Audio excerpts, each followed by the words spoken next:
मैथिली दुल्हन। इसके मनमोहक गीत जरूर सुने। यदि अच्छा लगा तो चैनल सब्सक्राइब जरूर करें।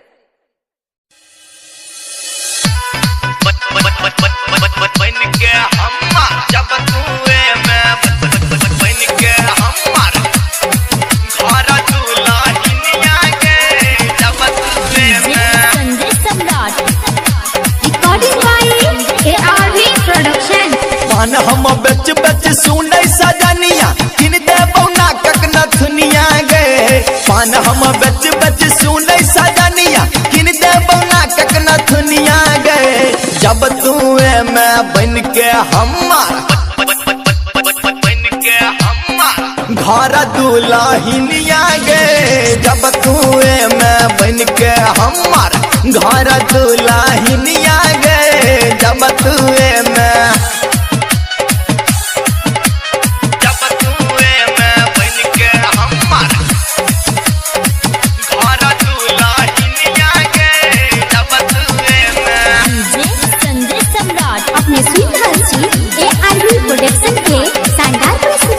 पान हम किए तोरा लाग में बजा का।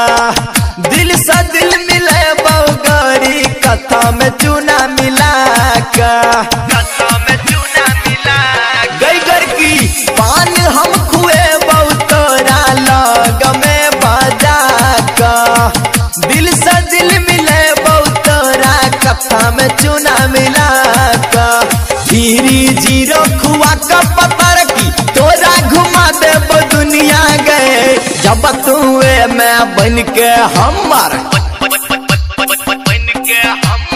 घर दुल्हनिया गे। जब तू मैं बन के हमार घर दुल्हनिया गे। जब तू मैं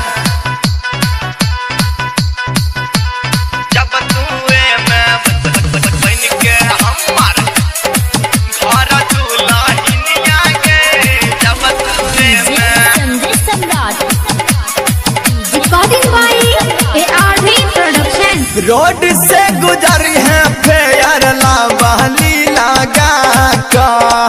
लहंगा पहन के चली है धारती दबा का।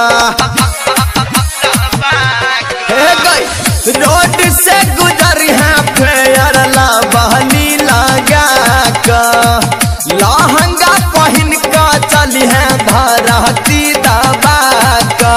बिस्कुट चॉकलेट बेची के गोरी किन देव पैरक बजनिया गए। जब तू मैं बन के हमार घर दुल्हनिया गे। जब तू मैं बन के हमार घर दुल्हनिया गे। जब तू मैं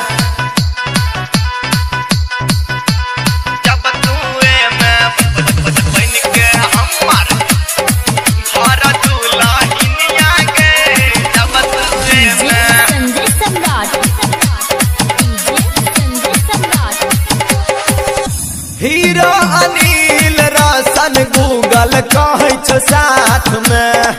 पान खाइला लो दे तू पिपरा घाट जाका समय।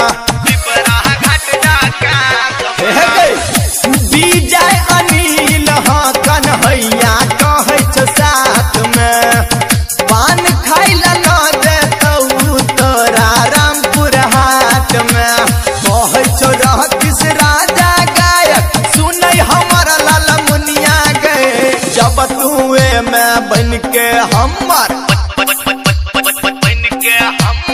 घर दुल्हनिया गए। जब तू मैं बन के हमार घर दुल्हनिया गए। छटकी पान हम बेच बेच सुनै गे गोरकी किन दे बौना कक नथुनिया गए। बन तो मैं जब तू हमार